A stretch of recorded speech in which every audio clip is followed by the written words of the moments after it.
Le ministre de l'administration territoriale prend langue avec plusieurs institutions de la capitale burkinabé. C'est le seul titre au menu de cette édition. Dames et messieurs, bonsoir et bienvenue.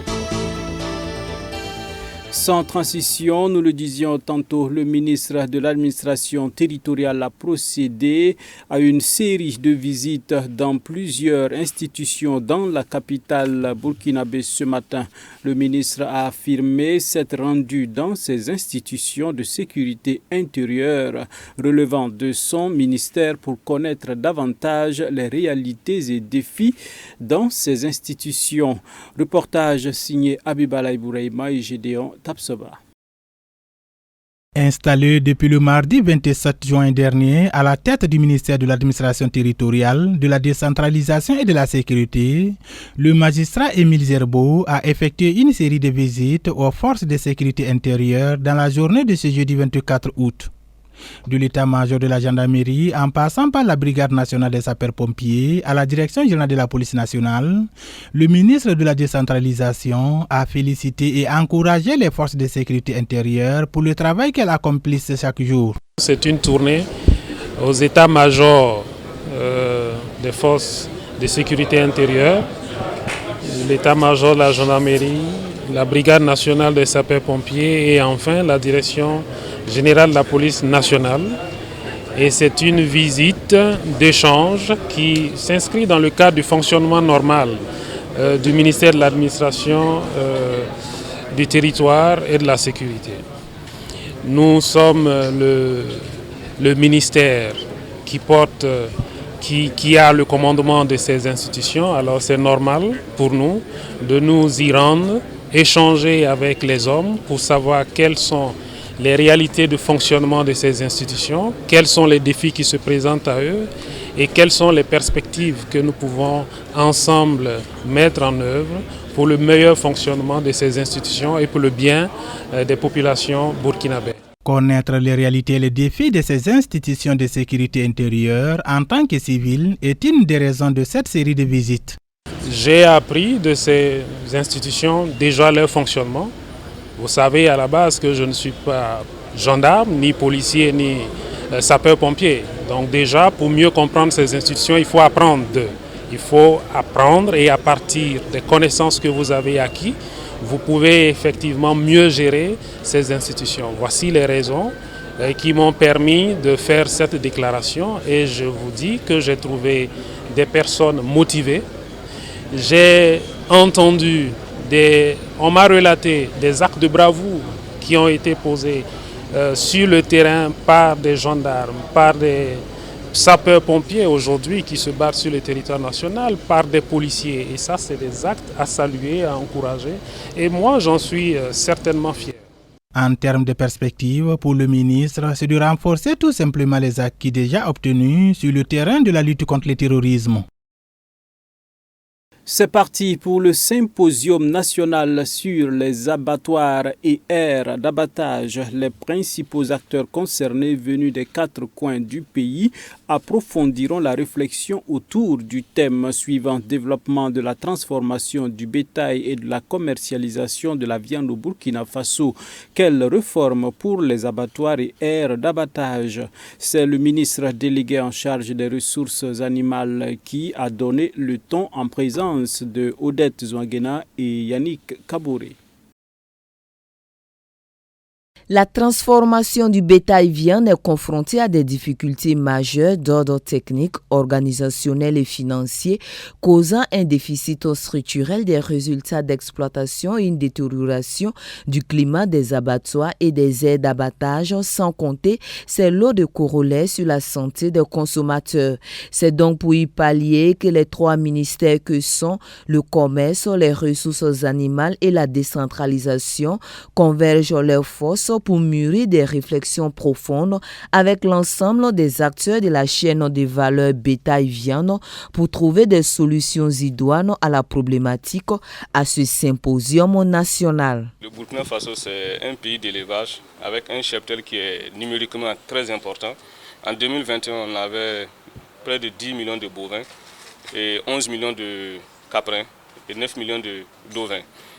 Il se trouve qu'avec nombre élevé d'animaux, nous devons également améliorer la chaîne de transformation pour ne pas avoir à exporter nos animaux sur pied.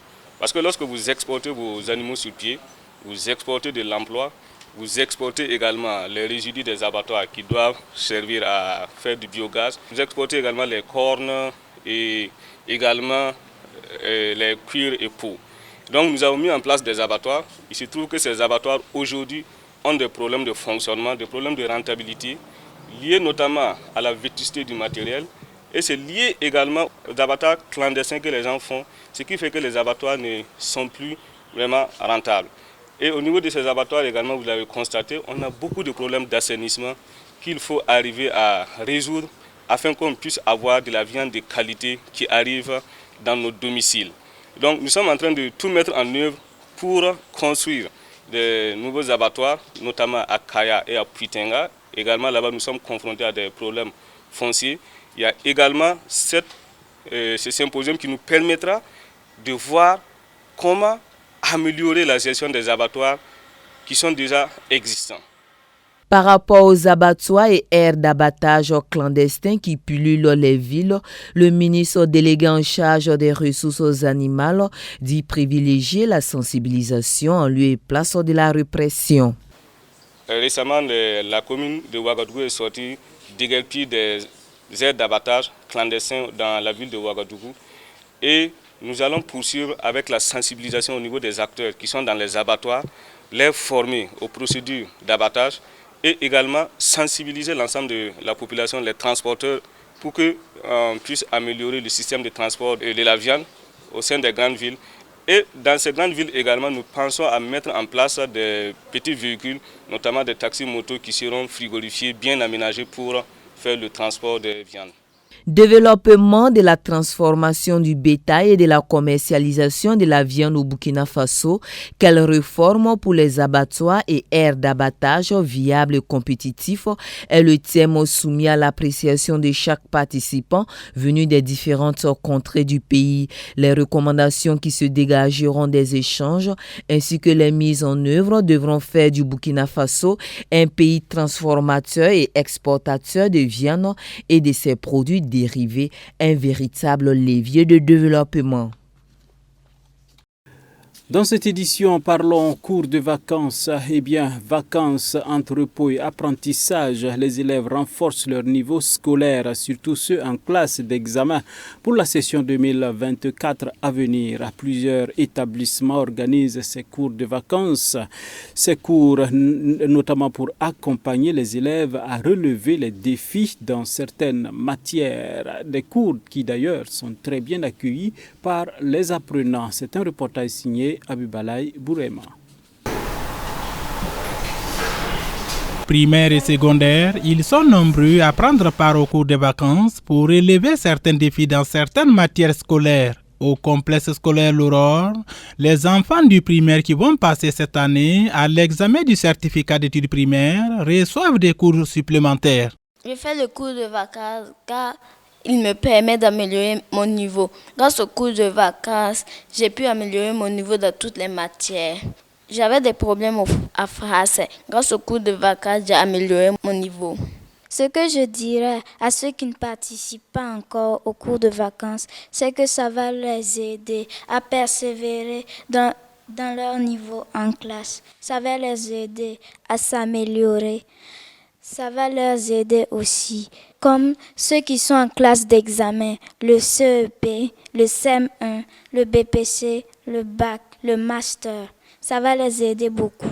Comme on le dit, demain se prépare dès maintenant. Les élèves en classe de 3e sont déjà aux aguets, accompagnés par leurs enseignants.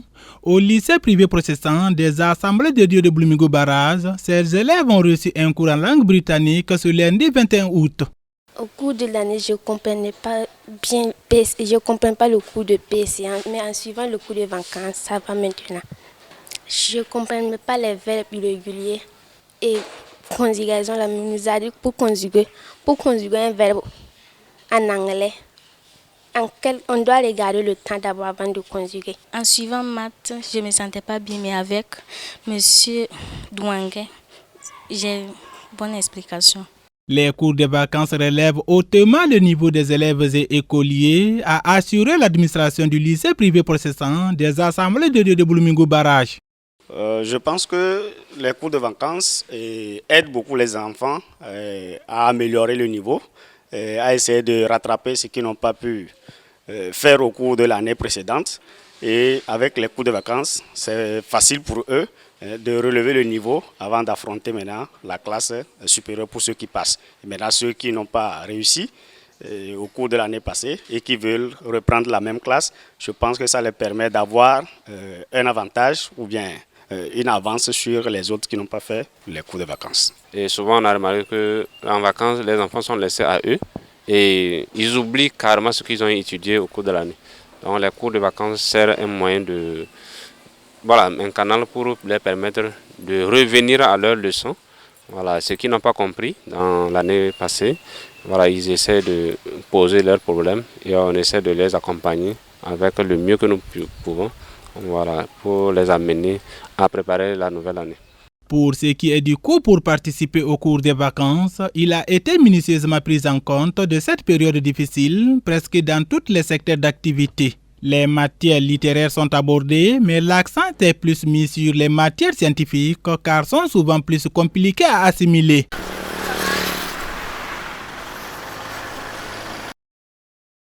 La fenêtre internationale dans cette édition et nous parlons du sommet des BRICS à Johannesburg en Afrique du Sud du 22 au 24. Les 6 économies émergentes du continent se sont réunies.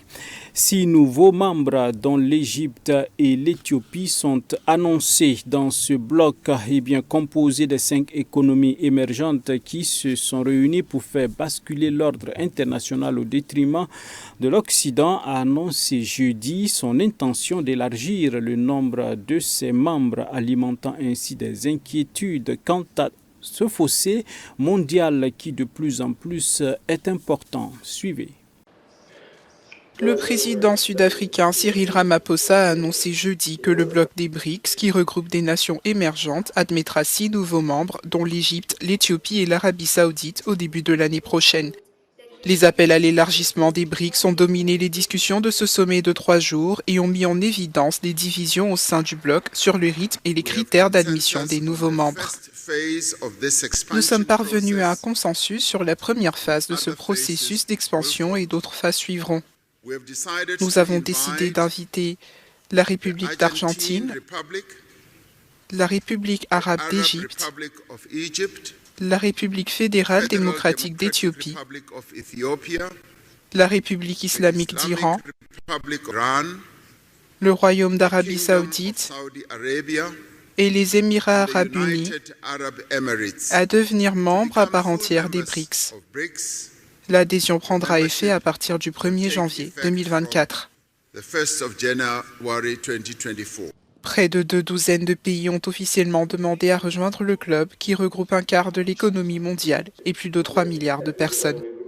Dernier élément de ce journal, un clin d'œil au Niger où la proposition de 3 ans de transition par les militaires est considérée comme une provocation par la CEDEAO. La communauté a rejeté cette proposition d'une transition de 3 ans. Un commissaire qualifiant ce calendrier de provocateur.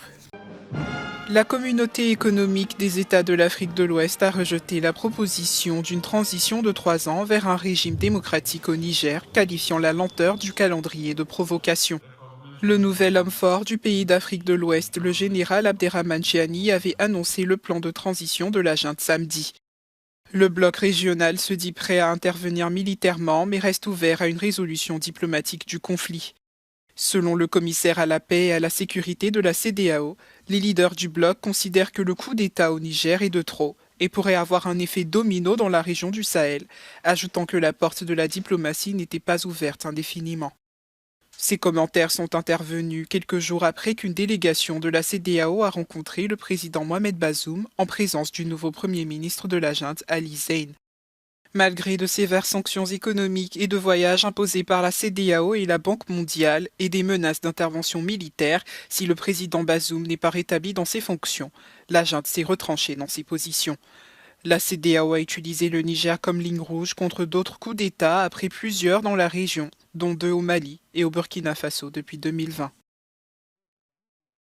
Et c'est là que nous mettons un terme à cette édition. Merci de nous avoir suivis. Bonsoir à tous ceux-là qui nous suivent depuis les 4 coins du monde entier. La grâce toute suffisante de Christ soit votre partage et que Dieu bénisse notre cher pays, le Burkina Faso.